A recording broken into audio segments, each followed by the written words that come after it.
यीशु मसीह के नाम से हमारे सभी भाई बहनों का अभिनंदन। आज हमारे साथ फिर से एक बार बहन किरण है, जिनको हमने पहले भी काउंसलिंग दी थी। तो उनके कुछ और सवाल हैं, कुछ बातें वो बताना चाहती है, उनको फिर से काउंसलिंग चाहिए थी। इसलिए हमने उनको यहाँ बुलाया ताकि जो काउंसलिंग इनको दी जा रही है वो दूसरे भाई बहन भी हमारे सुने और उसका लाभ उठाएं। तो आइए हम किरण से बातें करते हैं। तो किरण, कहिए आप क्या कहना चाहती हैं। भैया, सबसे पहले तो मैं बताना चाहूंगी कि लास्ट टाइम आपने जब मुझे काउंसलिंग किया था, उसके बाद से मेरे और मेरे हस्बैंड के बीच रिलेशनशिप में काफी बदलाव हुआ है। प्रभु ने भी मेरे हस्बैंड का मन को वचन सीखने के लिए खोला है, और कोई फाइट भी नहीं होती है। अब हम लोग एक दूसरे को काफी समझ रहे हैं, इसलिए मैं प्रभु का भी धन्यवाद करती हूँ, और भैया आपको भी धन्यवाद करती हूँ कि आपने अच्छे से हमें समझाया और सिखाया। और अब हम दोनों एक साथ सीख रहे हैं और वचन में बढ़ रहे हैं। ओके। तो मुझे ये बहुत खुशी हुई जानकर कि आपको सारे सवालों के जवाब भी मिले, साथ में आपके हस्बैंड ने खुले मन से सुना उस काउंसलिंग को और उसको फॉलो किया और आपके रिलेशन में फर्क आया। तो अब आपके जो नए सवाल हैं वो क्या हैं। अ, भैया, मैं प्रोटेस्टेंट चर्च से हूँ। हमारे चर्च में नए जन्मे बच्चे का बपतिस्मा कराया जाता है, जो कि बाइबल के अनुसार सही नहीं है। और हमारे चर्च में 10th स्टैंडर्ड के बाद एक दृढ़ीकरण या कंफर्मेशन लेने का भी नियम है, जो मैंने भी लिया था। तब मुझे सच का पता नहीं था, लेकिन अब जब सच पता चल चुका है, तो हमारे घर के सदस्य में और हमारे रिश्तेदार में या हमारे पड़ोस में अगर कोई बपतिस्मा या कंफर्मेशन लेते हैं, तो उसमें हमें शामिल होना चाहिए। और उसमें पार्टी भी आयोजन किया जाता है, तो क्या हम उसमें भी जा सकते हैं? ये मेरा सवाल है। ओके, ये सवाल बहुत अच्छा है। तो सभी भाई बहन ध्यान से सुनिए इस बात को।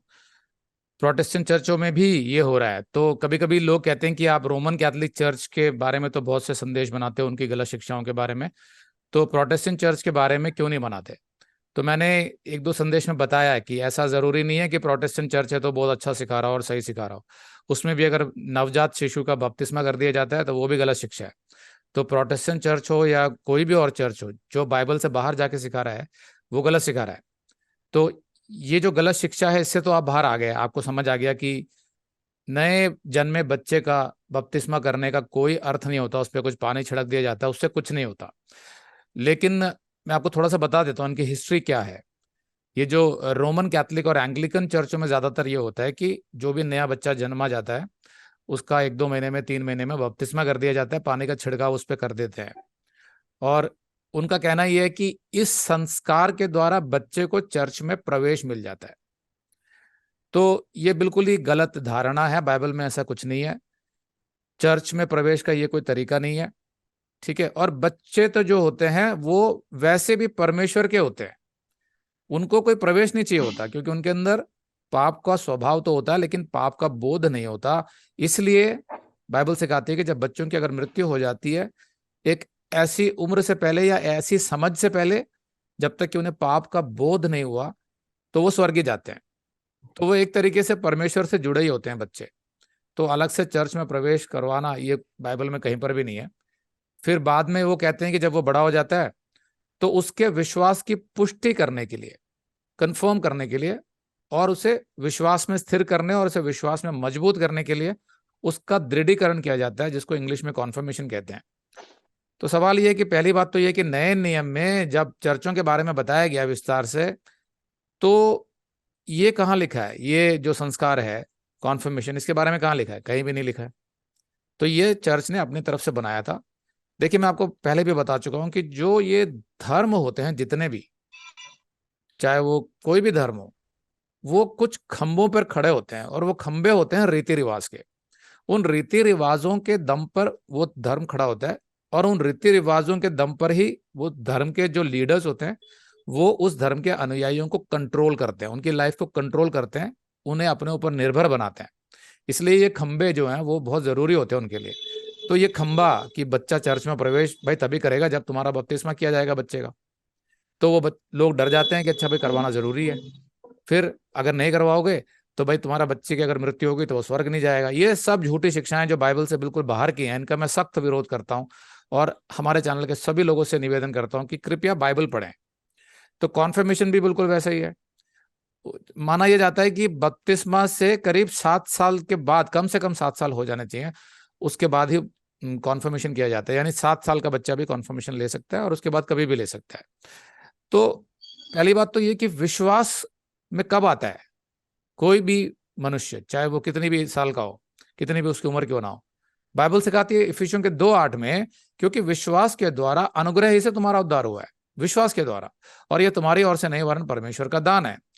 तो किसी रीति रिवाज से करना, कंफर्म करना कि भाई इसका विश्वास मजबूत हो गया, ऐसा कुछ भी बाइबल में नहीं है। इफिसियों का 1:13 कहता है, और उसी में तुम पर भी जब तुमने सत्य का वचन सुना, सत्य का वचन मतलब सुसमाचार सुना, तो तुम्हारे उद्धार का जो तुम्हारे उद्धार का सुसमाचार है, और जिस पर तुमने विश्वास किया, प्रतिज्ञा किए हुए पवित्र आत्मा की छाप उस पर लग गई। तो पवित्र आत्मा कब मिलता है? जिस घड़ी आपका उद्धार हो जाता है, तो फिर वहीं पर उसकी छाप लग जाती है। जबकि रोमन कैथोलिक चर्च जो है वो दृढ़ीकरण को, कॉन्फर्मेशन को यीशु मसीह द्वारा स्थापित किया एक संस्कार के रूप में देखते हैं, जबकि ऐसा कहीं है नहीं बाइबल में।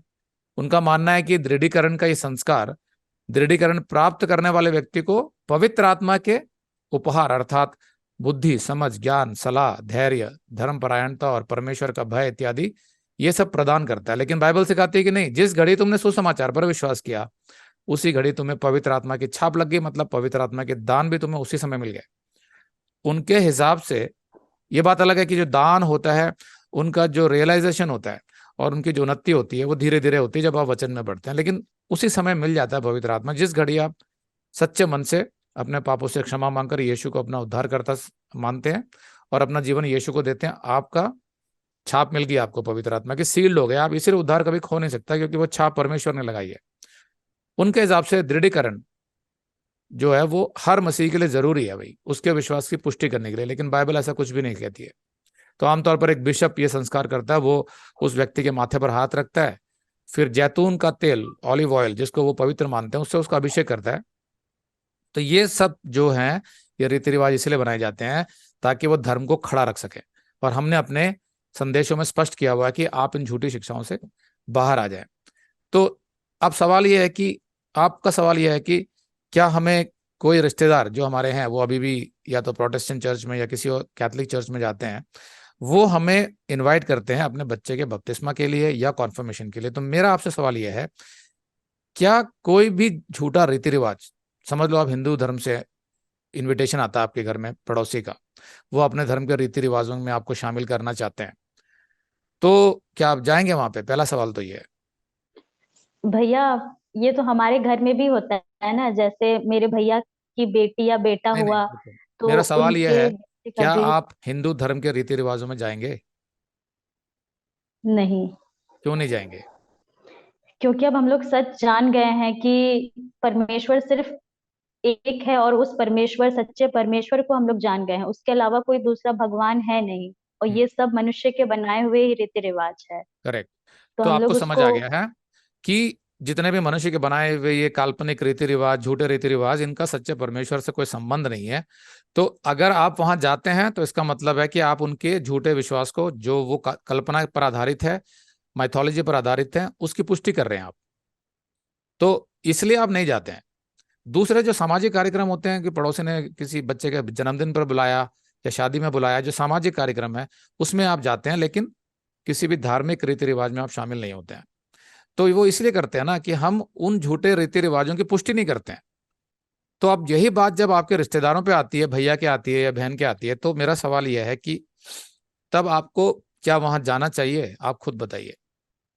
सर भैया, ऐसे देखा जाए तो नहीं। अगर हम दूसरे के रीति रिवाजों को अगर मना कर रहे हैं तो ये भी एक धर्म के रीति रिवाज है जो मनुष्यों ने बनाए हैं, तो हम्म। नहीं ही जाना चाहिए। तो अब समस्या ये आती है कि हमारे जो करीबी रिश्तेदार हैं, चाहे वो घर के परिवार के सदस्य हो, भाई बहन हो, वो लोग सब ये करते हैं, उनके हिसाब से तो यही रीति रिवाज ही सब कुछ है। सवाल यह है कि क्या आप अपने घर वालों से और रिश्तेदारों से प्रेम करते हैं? पहले मुझे ये बताइए। हाँ, प्रेम करते हैं। करते हैं। तो इसका मतलब है कि आप जरूर चाहते हैं कि वो स्वर्ग में जाए मृत्यु के बाद। हाँ। कहीं ऐसा तो नहीं है ना कि आपका प्रेम जो है वो सिर्फ पृथ्वी तक ही सीमित है? नहीं, ऐसा नहीं है, हाँ। बताना है उनको भी। हाँ। तो बताने का मतलब ये है कि कहीं ना कहीं आपको पहले ये साबित करना पड़ेगा कि मसीहत वास्तव में क्या है। भाई, जो आप कर रहे हैं वो मसीहत नहीं है। तो कहीं ना कहीं जब आप यीशु के लिए खड़े होते हैं, तब वो सोचना शुरू करते हैं पहली बार। अगर आप चुपचाप उनके सारे रीति रिवाजों में शामिल होते रहेंगे, तो वो कभी नहीं सोचेंगे। जब आप खड़े होकर मना करते हैं तो उनको बुरा लगेगा यहाँ कुछ समय के लिए, कि भाई ये हमारी बेइज्जती तो नहीं कर रहे हैं, ये हमसे रिश्ता तो नहीं तोड़ रहे हैं। लेकिन जब वो आपका प्रेम भरा व्यवहार देखेंगे अपनी तरफ, कि आपके प्रेम में कोई कमी नहीं आई है, आप उनसे मिलते हैं, बात करते हैं, उसमें कोई कमी नहीं आई है, सिर्फ आप अपना विश्वास स्पष्ट कर रहे हैं कि भाई ये बाइबल के आधार पर गलत है, परमेश्वर के आधार पर ये गलत कर रहे हैं आप जो कर रहे हैं, क्योंकि ऐसा बाइबल में कुछ भी नहीं है। इसलिए हम लोग गलत चीजों में शामिल नहीं हो सकते हैं जो बाइबल के बाहर है। तो इसके लिए कृपया हमें क्षमा करें। पर आपका जो भी सामाजिक कार्यक्रम होगा, जैसे आप बच्चे का बर्थडे मनाएंगे या कुछ भी होगा, हम जरूर आएंगे उसमें। तो ये ना समझिए कि हम कोई तिरस्कार कर रहे हैं आपका या आपके विश्वास का, लेकिन हम बाइबल की शिक्षाओं पर चलते हैं, इसलिए हम नहीं आ सकते हैं। ऐसा करके आप जब तक स्टैंड नहीं लेंगे, उनके माइंड में कभी ये सवाल आएगा नहीं कि भाई ये तो चर्च में सब लोग करते हैं तो ये गलत कैसे हुआ। कभी नहीं पूछेंगे आपसे वो। जो आप मना करना शुरू करेंगे तो कभी ना कोई आपसे पूछेगा कि भाई कैसे गलत है ये। तब आप उन्हें सच्चाई बता सकते हो, आयतें दिखाकर, बाइबल की वीडियोस दिखाकर हमारे, कि भैया सच्चाई को जानिए, आपकी एक दिन मृत्यु होनी है। ये रीति रिवाज, ये संस्कार जो मनुष्य के बनाए हैं, ये काम नहीं आने आपके। तो इसलिए ये जाने कि आपका जो प्राण है वो स्वर्ग में यीशु के पास कैसे पहुंचेगा, और उसी के आधार पर अपना पृथ्वी का जीवन यहाँ पर जिए। तो मेरा कहने का मतलब ये है कि सभी से मेरी रिक्वेस्ट ये है कि अगर आप हमारे वीडियोस देखते हैं, संदेश देखते हैं, हमने करीब 450 संदेश यूट्यूब पे अपलोड किए हैं पूरे, वो इसीलिए किए हैं ताकि आप मसीहत को समझें। उसके बाद अगर गहराई से सीखना है तो वेबसाइट से सीखें, जैसे किरण सीख रही है। तो किरण, आप हमें आगे बताइए कि आपको ये समझ आ गया कि वहां पर नहीं जाना चाहिए, तो इसमें क्या प्रॉब्लम है? भैया, प्रॉब्लम तो नहीं है, लेकिन स्टैंड लेना पड़ेगा, प्रभु के लिए बोलना पड़ेगा, हम्म। समझाना पड़ेगा, बताना पड़ेगा। और वो सब आप क्यों करेंगी? क्योंकि सच्चे परमेश्वर को जान गए हैं, और उन सच्चे परमेश्वर ने तो ऐसे कोई रीति रिवाज बनाए नहीं है। जब तक हम भीड़ से अलग नहीं होंगे, तब तक फिर हम उनको अनंत काल के बारे भी नहीं बता पाएंगे। हम्म। सच्चा प्रेम जो हम करते हैं कि वो लोग भी स्वर्ग जाए, ये नहीं बता पाएंगे। नहीं तो फिर वो लोग भी ऐसे ही अपने दिनचर्या के काम में रह के एक दिन कभी भी फिर मर सकते हैं, फिर तो हम उनको कभी सच ही नहीं बता पाएंगे। करेक्ट। तो हम अपने मिनिस्ट्री में यही सिखाते हैं कि यीशु के लिए जब तक आप खड़े नहीं हो रहे हैं, तब तक आपका ही कॉन्फर्मेशन हुआ नहीं है परमेश्वर की नजर में, क्योंकि पता नहीं आपका विश्वास क्या है। जब आप खड़े होना शुरू होते हैं तो वो साबित कर देता है कि परमेश्वर की नजर में आपका कॉन्फर्मेशन हो गया है, आपका बपतिस्मा भी हो गया एक तरीके से परमेश्वर की नजर में, क्योंकि आपने संसार को बताना शुरू कर दिया। ठीक है। तो वो ये बात समझना कि भले ही आपने पानी से बपतिस्मा अभी डुबकी लगाकर ना भी लिया हो, लेकिन बपतिस्मा का जो उद्देश्य होता है वो क्या होता है? संसार को बताना कि मैं अब यीशु मसीह पर ही विश्वास करती हूँ, और किसी पर नहीं, वही मेरा परमेश्वर है, उसके वचन पर ही मैं चलूंगी, मैं सबको बताना चाहती हूँ। ये उद्देश्य होता है। इसीलिए उसको पब्लिकली कराया जाता है, सार्वजनिक तौर पर। तो वो अगर आप कर रही हैं, पहले से ही सबको बता रही हैं, तो एक तरीके से परमेश्वर की नजर में आपका बपतिस्मा हो चुका है। लोगों की नजर में करने के लिए हम पानी में डुबकी लेते हैं, उसके बारे में हम बाद में बात करेंगे। तो आप जो कर रही हैं, कि डिसीजन ले रही हैं कि मैं नहीं जा रही हूँ, वो करेक्ट है। तो आगे बोलिए। भैया, जैसे मेरे हस्बैंड भी अब आपके वीडियोस देख के काफी कुछ सीख रहे हैं, तो उनका कहना है कि वो आपसे सीख रहे हैं, तो उनको अब बपतिस्मा लेना चाहिए, ताकि दूसरों को पता लगे कि उनका विश्वास अब ल- बनाए हुए मनुष्य के बनाए हुए रीति रिवाज से बाहर आ गए हैं। तो क्या हम लोग आपसे बपतिस्मा ले सकते हैं? ओके। ये सवाल बहुत अच्छा है, और हमारे मिनिस्ट्री से जुड़े हुए बहुत से लोग अब ये सवाल करते हैं कि भाई आपकी शिक्षाओं के कारण हमने अपना चर्च तो छोड़ दिया है, तो हम वहां तो जाते नहीं हैं, और हमें ये भी समझ आ गया कि हमें वास्तविक बपतिस्मा लेना चाहिए।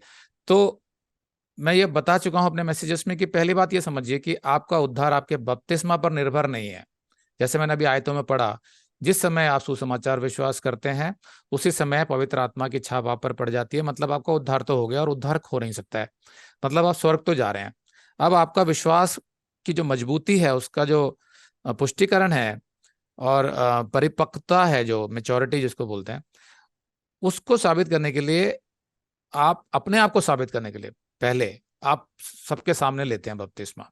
लेकिन परमेश्वर की नजर में आपका बपतिस्मा तब हो जाता है जब आपके मन में यह विचार आ जाता है कि मुझे सबके सामने यीशु को ग्रहण करना है, ताकि उन्हें समझ आए कि मैं क्या विश्वास करता हूं। जैसे ही आपने जिस घड़ी ये सोच आ गई आपके मन में, परमेश्वर की नजर में तो आपका बपतिस्मा हो गया। संसार की नजर में तब होता है जब आप पानी में डुबकी लगाते हैं, तो वो उससे ज्यादा महत्वपूर्ण है कि आपके मन में, जैसे आपके हस्बैंड के मन में यह विचार आया कि प्रभु मुझे सबके सामने आपको ग्रहण करना है, क्योंकि आपने बोला है कि जब तक तुम सार्वजनिक तौर पर मुझे अंगीकार नहीं करोगे, मैं अपने पिता के सामने तुम्हें अंगीकार नहीं करूंगा, मतलब तुम्हारे को रिवॉर्ड्स नहीं होंगे वहां पर। तो ये बात आपके हस्बैंड के मन में आई, ये बहुत अच्छी बात है। इसका मतलब परमेश्वर जब देख रहा है ना, तो वो कह रहा है अच्छा, इसका मतलब अपने मन में ये बपतिस्मा ले चुका है, तो परमेश्वर की नजर में, उसके दृष्टिकोण में बपतिस्मा हो चुका है आपका। अब रही बात पानी से बपतिस्मा लेने की, तो जैसे सब लोग पूछते रहते हैं भैया आप तो दिल्ली में हो और हम लोग अलग स्टेट में हैं, तो हम बपतिस्मा कैसे लें? तो उसके समाधान मैंने बताए हुए हैं। पहला समाधान ये है कि प्रभु मुझे बपतिस्मा लेना है, मैं सबके सामने बताना चाहती हूँ, तो मेरी ही मदद करो, क्योंकि बपतिस्मा आपकी आज्ञा है। कोई भी मसीह ये नहीं कह सकता कि बपतिस्मा जरूरी नहीं है। नहीं, जरूरी है, क्योंकि यीशु ने मरकुस में ये आज्ञा दी हुई है कि जो विश्वास करता है उसे बपतिस्मा लेना है, जिससे कि उसका जो विश्वास है उसकी परिपक्वता साबित हो जाती है।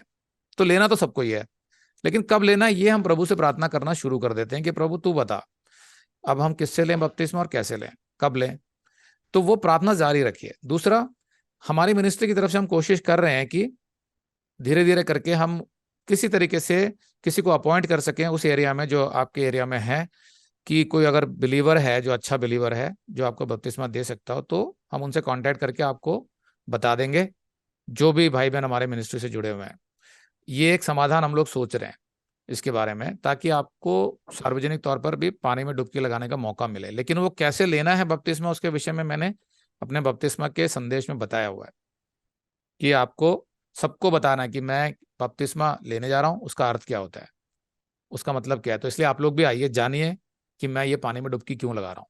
उसके बाद वो आते हैं नहीं आते हैं वो उनकी इच्छा है, लेकिन अपनी तरफ से आप मन खोल के बिना डर के यीशु को स्वीकार कर रहे हैं। अगर आप डर के कोने में सिर्फ 3 चर्च मेंबर्स के सामने पानी में डुबकी लगा रहे हैं, तो उसका कोई अर्थ नहीं बनता, क्योंकि वो तो पहले से जानते हैं कि ये तो चर्च आता है। तो वो डर ही साबित कर रहा है कि आपका विश्वास अभी पक्का हुआ नहीं है। तो वो आपके मन में आ गया तो बपतिस्मा हो गया। तो हम लोग ये बिल्कुल कोशिश कर रहे हैं। इसलिए आप पहले तो ये डर निकाल दीजिए कि अगर मेरा बपतिस्मा किसी वजह से नहीं होता और मेरी मृत्यु हो जाती है तो क्या होगा, तो भी आप स्वर्ग ही जाएंगे, क्योंकि बपतिस्मा से आपका उद्धार नहीं होता है। भैया जैसे अभी हम लोग बपतिस्मा ले लेंगे सार्वजनिक तौर पर, तो अगर लोगों को पता चलेगा तो हो सकता है हमारे जिस चर्च के हम रजिस्टर्ड मेंबर है, शायद वहां से हमें बड़ी सजा के तौर पे, अगर हमें चर्च से निकाल दिया जाता है कि अगर आप तो वहां बपतिस्मा ले लिए हैं, अब तो आप इस चर्च के मेंबर नहीं हैं, तो वैसे में फिर किसी की शादी और उसका दफन क्रिया ये सब कैसे होगा अगर कभी हम मर गए तो? ये भी एक अच्छा सवाल है। हालांकि इसका जवाब मैंने अपने एक संदेश में दिया हुआ है यूट्यूब पे, मसीहत के कुछ कानूनी मुद्दे, तो वो कानून के तौर पर मैंने बताया हुआ है। फिर भी मैं थोड़ा सा बता देता हूँ। पहली बात तो ये है कि मुझे आपसे ये सवाल करना है कि जिस चर्च में आप जाते हैं, अगर वहाँ गलत शिक्षा दी जाती है, तो आप किस उद्देश्य से वहाँ जाते हैं? भैया वहां नहीं जाते हैं, अच्छा, छोड़ दिए हैं तो ये तो जाना। बहुत अच्छा किया आपने कि वहाँ नहीं जाते हैं, क्योंकि खाली लोगों से मिलने के लिए किसी चर्च में जाने का कोई अर्थ नहीं बनता है। तो या अच्छे कपड़े पहन के लोगों को दिखाना है उसके लिए चर्च जा रहे हैं, सच्चा मसीह कभी भी ऐसा नहीं करेगा। वो वचन की उसके अंदर भूख होती है, जहाँ उसे वचन नहीं मिलता, यानी उसे चारा नहीं मिलता, वो भेड़ वहाँ नहीं जाती है। तो आपने अच्छा डिसीजन लिया कि गलत चर्च में नहीं जाना है। तो अब आप ये प्रार्थना करिए कि मुझे जल्दी से कोई भी अच्छा चर्च मिले, या फिर हमारे यहाँ पर भी इस मिनिस्ट्री का कोई ग्रुप बने, जैसे भी अरेंजमेंट प्रभु करे तो आपकी संगति हो सके। तो जैसे हमारे अब ये ग्रुप्स बन रहे हैं तो लोग संगति का आनंद उठा पा रहे हैं, पर वो प्रभु के स्पीड से ही चलेगा, हम अपनी जल्दबाजी नहीं करेंगे। जैसे जैसे वो गाइड कर रहा है उस हिसाब से हम चल रहे हैं, तो वो धीरे धीरे होगा।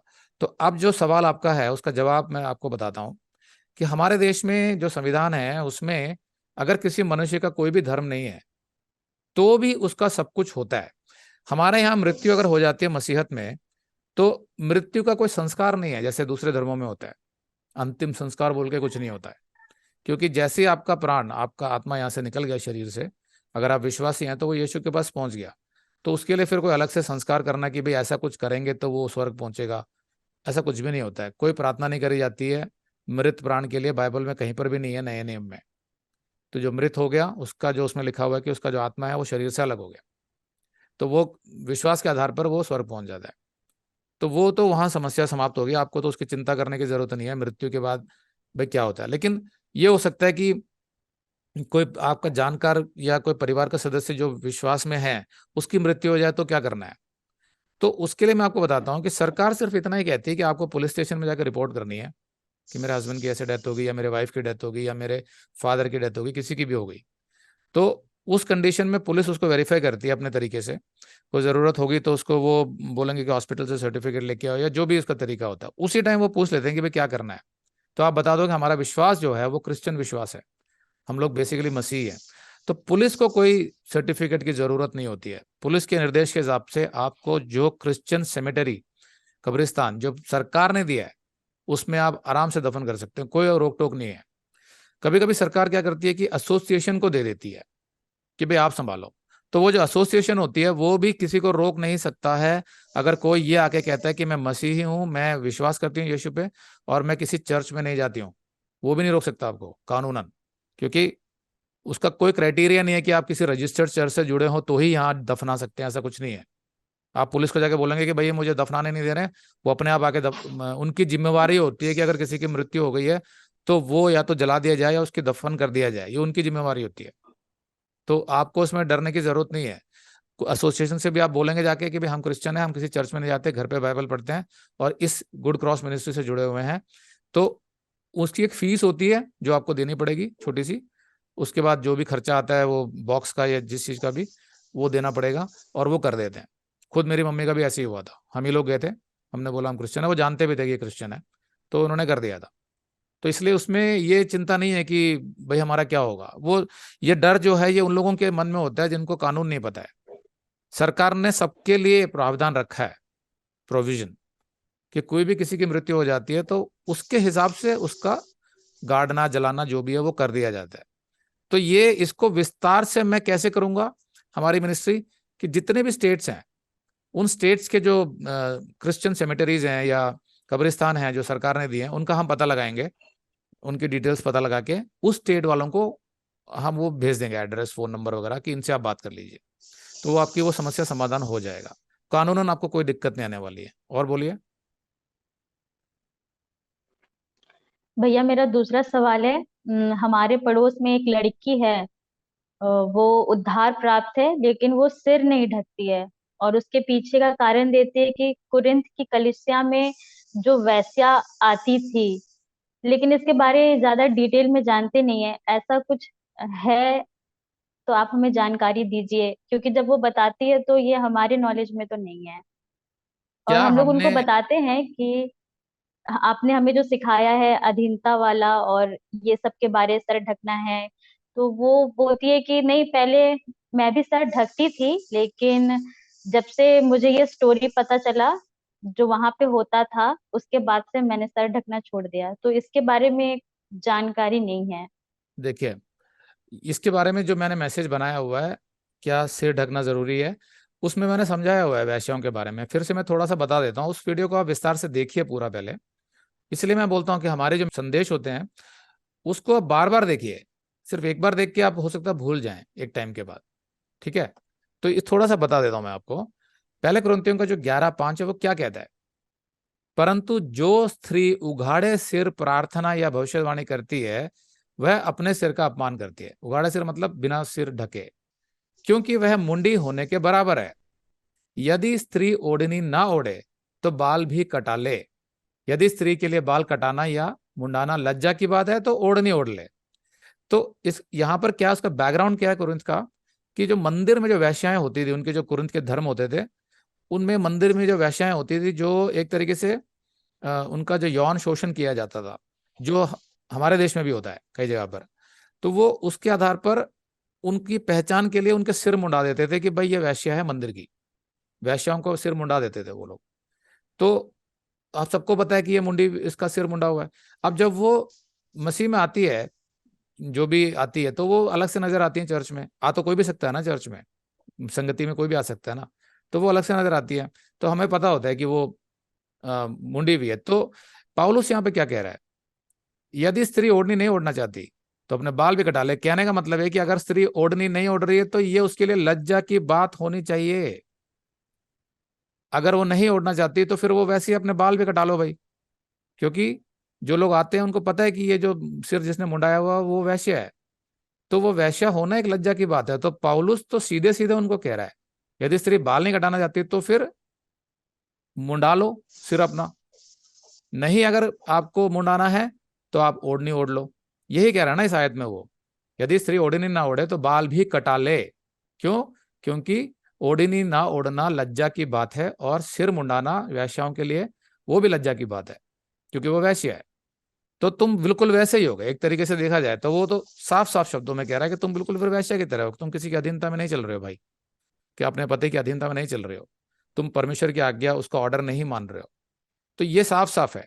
अब वेस्टर्न चर्चेस जो होते हैं, अमेरिकन चर्चेस, यूरोपियन चर्चेस, वो लोग, उनका कल्चर बदल चुका है, उनका मॉडर्न सोसाइटी हो चुकी है, वहां की औरतें सिर नहीं ढकती हैं। तो उसके लिए वो आगे की एक आयत है जिसमें लिखा हुआ है कि क्या नेचर यानी प्रकृति खुद नहीं सिखाती कि जो उसके लंबे बाल होते हैं स्त्री के, वो उसकी ओढ़नी होती है।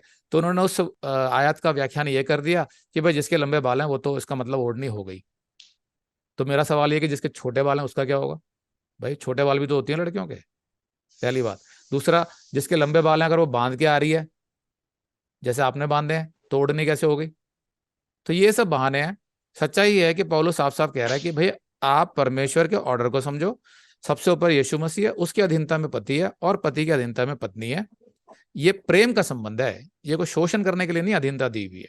ये प्रेम का और परिवार को चलाने का जो ऑर्डर बनाया है, उसके लिए स्त्री कहती है कि हाँ मैं प्रभु की बात को मानूंगी, अपने पति के अधीन रहूंगी। उसमें वो परमेश्वर भी प्रसन्न होता है। और ऐसी पत्नियां जो पति की अधीनता स्वीकार करती है, उनकी प्रभु रक्षा करता है हर चीज में, क्योंकि वो प्रभु की आज्ञा पर चल रही हैं। जबकि परमेश्वर के लिए दोनों बराबर है, पति और पत्नी, स्त्री और पुरुष। लेकिन ये बाइबल का जो विधान है प्रभु का, उसको हम मानते हैं। तो आप उनको बोलिए कि भाई आयत तो पढ़ लो, उसमें तो साफ साफ लिखा हुआ है। आयत पढ़ के सुनाइए ना आप उसको, भ- पहले कुरिन्थियों की 11:5 भैया का। वो थोड़ा अलग ही स्टोरी बताती है, स्टोरी क्यों थोड़ा सुन सा रहे हो अलग आप? है स्टोरी से।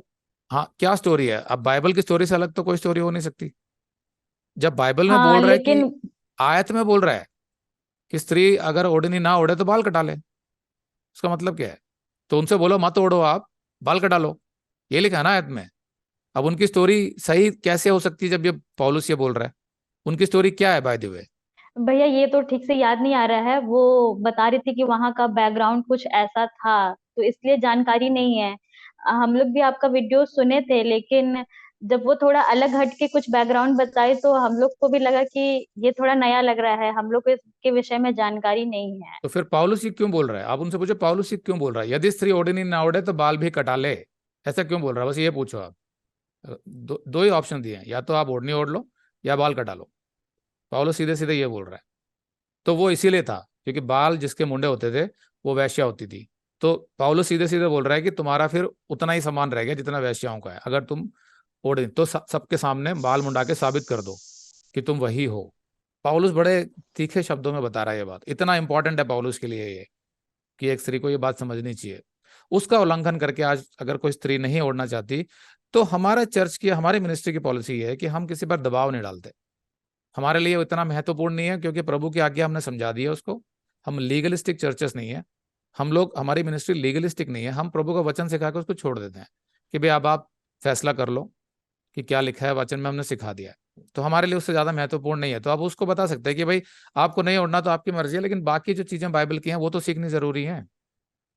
अब वो तो सीख नहीं रही है, सिर्फ एक चीज को लेकर अटक गई हैं। और आपने ये सवाल उनसे करा ही क्यों, सिर ओढ़ने वाला? क्या उन्होंने इस बारे में आपसे पूछा था या आपने उनको बताया था, कैसे था? पहले जब भैया हम लोग बगल में फेलोशिप करते थे, जिसमें अ, मतलब कुछ लोग नॉन बिलीवर भी थे और हम लोग बिलीवर भी थे, तो वहां पे कुरिन्थ का चैप्टर स्टार्ट किया गया था। तो जब ये ओढ़नी, सिर ढकने वाला बात आया, तो उसमें सब लोग अपना अपना राय रख रहे थे। तो ये लास्ट ईयर की बात है। तो उस दौरान हमने भी बोला था कि नहीं, हमने तो, हम लोग ऐसे जानते हैं। तो उस टाइम पे ये लड़की उसने जो सीखा है वो बता रही थी। तो हमने वही घर आके डिस्कशन किया, मैं और मेरे हस्बैंड, कि ऐसे तो हम लोग नहीं जानते हैं, ये बैकग्राउंड के बारे तो हम लोग नहीं जानते हैं, वैसे है ये जानते हैं। तो समस्या ये हो रही है कि जो उसने बताया था वो अभी आपको याद नहीं है, तो जिसकी वजह से मैं कुछ टिप्पणी नहीं कर सकता उस पर। आप सिर्फ ये पूछिए कि पहले कुरिन्थियों के 11:6 का मतलब क्या है। यदि स्त्री ओढ़नी ना ओढ़े तो बाल भी कटा ले। यदि स्त्री के लिए बाल कटाना, मुंडन कराना लज्जा की बात है, जैसे वैश्याओं के लिए होती है क्योंकि वो वैश्याएं होती हैं, तो फिर ओढ़नी ओढ़ ले। तो उनको कहना भाई इनमें से दो चीजों में से एक चीज कर लो आप, या तो ओढ़नी ओढ़ लो या सिर मुंडा लो। यही पौलुस कह रहा है, बात खत्म हो जाती है। तो बहुत बारी आप उनको नहीं समझा पाएंगे क्योंकि वो वचन में नहीं बढ़ती हैं। तो वो अपने सुविधा के लिए बाल नहीं ओढ़ना चाहती हैं, अपने बालों का स्टाइल, सुंदर दिखना, ये सब उनको ज्यादा अच्छा लगता है। तो उसके अंदर वचन नहीं गया होता उनके अंदर, इसलिए आप उनको ज्यादा नहीं समझा सकते हैं। तो वहां छोड़ दीजिए, पर बाकी मुद्दों पर आप बात कर सकते हैं उनसे। आगे बोलिए। भैया मेरा तीसरा सवाल है, यूनिवर्सल चर्च और लोकल चर्च में क्या अंतर है? इस इंटरव्यू को हम यहीं रोक रहे हैं क्योंकि इसका जो बाकी हिस्सा है वो हम पार्ट 2 में दिखाएंगे, क्योंकि किरण के और भी बहुत से इंपॉर्टेंट सवाल हैं जो मैं समझता हूं कि सभी भाई बहनों को जानना बहुत ज़रूरी है। तो इसका दूसरा भाग हम जल्दी ही अपलोड करेंगे, वो भी आप ज़रूर देखिए।